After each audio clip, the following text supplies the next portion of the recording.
सातवीं क्लास की गणित में आपका स्वागत है। भाइयों और बहनों, हम लोग प्रश्नावली 2.1 के बारे में बातें कर रहे थे कल भी, और आज भी 2.1 के बारे में बातें करेंगे। कल अपन ने 2.1 में भिन्न वाले जोड़ और घटाव करे थे अपन ने। आज अपन परिमाप के बारे में पढ़ेंगे। आयत का परिमाप।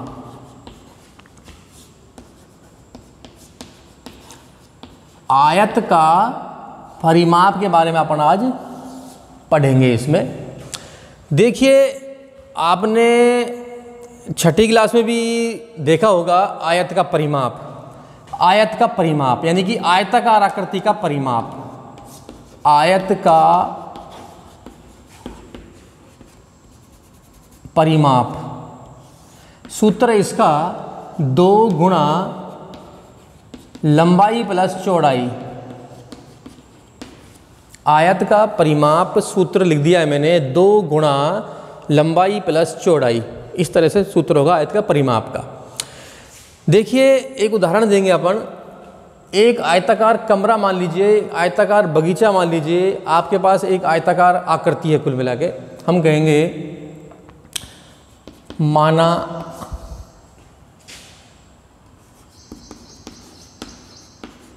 बगीचे की लंबाई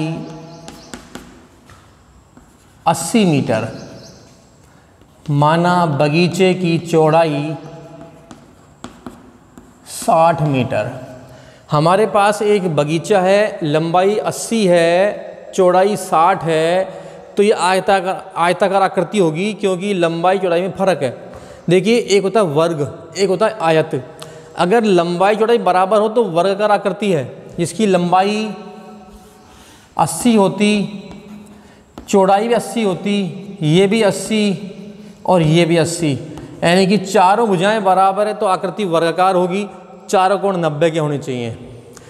अगर मान लीजिए अपने पास में लंबाई अलग है, चौड़ाई अलग है, दोनों में फर्क है, तो आकृति आयताकार होगी। अब फिलहाल अपने पास में आयताकार आकृति है। इस आकृति की लंबाई भी दे रखी है, चौड़ाई भी दे रखी है, और हमें इसका परिमाप निकालना है। आयताकार बगीचे का परिमाप हम निकालेंगे, तो लिखेंगे बगीचे का परिमाप। बगीचे का परिमाप बराबर, सूत्र लिखा है अपन ऊपर, दोबारा लिखेंगे एक बार, 2 गुणा लंबाई प्लस चौड़ाई। 2 गुणा लंबाई अपने पास 80 है, चौड़ाई अपने पास 60 है। 80 प्लस 60 दोनों जोड़ेंगे अपन, 140 आ गए। दोनों को अपन जब गुणा करेंगे 280 मीटर। इस आयताकार बगीचे का जो परिमाप है 280 मीटर आया है। इस तरह से अपने सवाल इस प्रश्नावली में आएंगे। उसमें आयताकार आकृति होगी, या फिर ऐसा हो सकता है उसमें आकृति त्रिभुजाकार हो, ऐसी हो। कोई त्रिभुज हो हमारे पास, त्रिभुज यानी कि 3 भुजाओं की आकृति।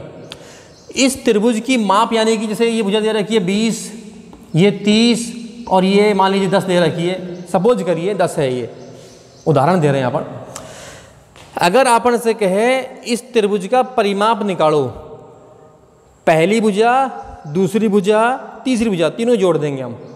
तीनों भुजाओं का योग को ही परिमाप कहते हैं, यानी कि चारों तरफ के योग को हम परिमाप कहते हैं। अगर हमारे पास ऐसी आकृति है तो कहेंगे चारों तरफ के योग को परिमाप कहेंगे, इसमें तीनों तरफ के योग को परिमाप कहेंगे।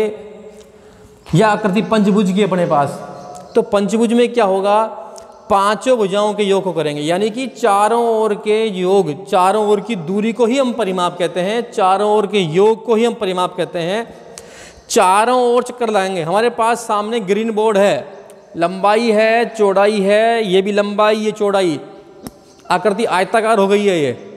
अगर अपन सके इसका परिमाप, तो इसके चारों ओर घूमेंगे हम, यानी कि किसी भी आकृति का परिमाप कहें हमसे, तो उसके चारों ओर घूमना ही उसका परिमाप होता है।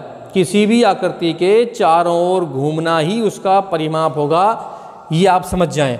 आकृति त्रिभुजाकार हो, पंचभुज हो, षष्ठभुज हो, अष्टभुज हो, आकृति कैसी हो सकती है। एक सवाल और देखेंगे अपन, मान लीजिए अपने पास एक सेब है, एक सेब हमारे पास है और हमसे कहा जाए एक सेब में से 3/5 भाग रानी खाती है, शेष भाग श्यामू खाता है, तो श्यामू कितना खाएगा? यानी कि दिमाग लगाएंगे हम, हमारे पास एक सेब है, एक सेब हमारे पास है, उस एक सेब में से 3/5 भाग रानी खाती है, एक सेब है उसमें का 3/5 भाग रानी खा जाती है, शेष कितना बचेगा? वो श्यामू खाएगा। तो हम एक काम करेंगे, इस एक सेब में से 3/5 भाग कम कर देंगे, 1/1 कर दिया हमने, क्योंकि बटे कुछ नहीं है, 1 कर दिया, ये बटे में है।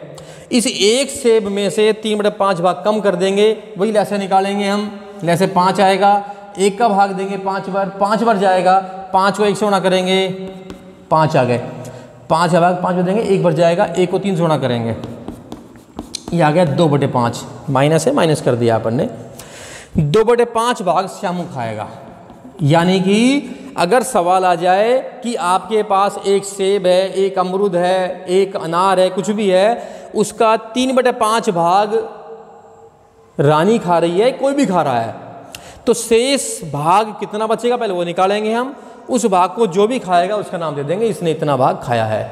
तो आप लोग समझ गए होंगे मेरी बात को। कुल मिलाकर इस प्रश्नावली में जोड़ हैं, घटाव हैं, भिन्न वाले, और आयत का परिमाप है, त्रिभुज का परिमाप है, उसका आप अध्ययन करेंगे अगले पीरियड में, यानी कि अगली क्लास में जब अपन मिलेंगे तो अपन पुनः एक बार बातें करेंगे। That's all.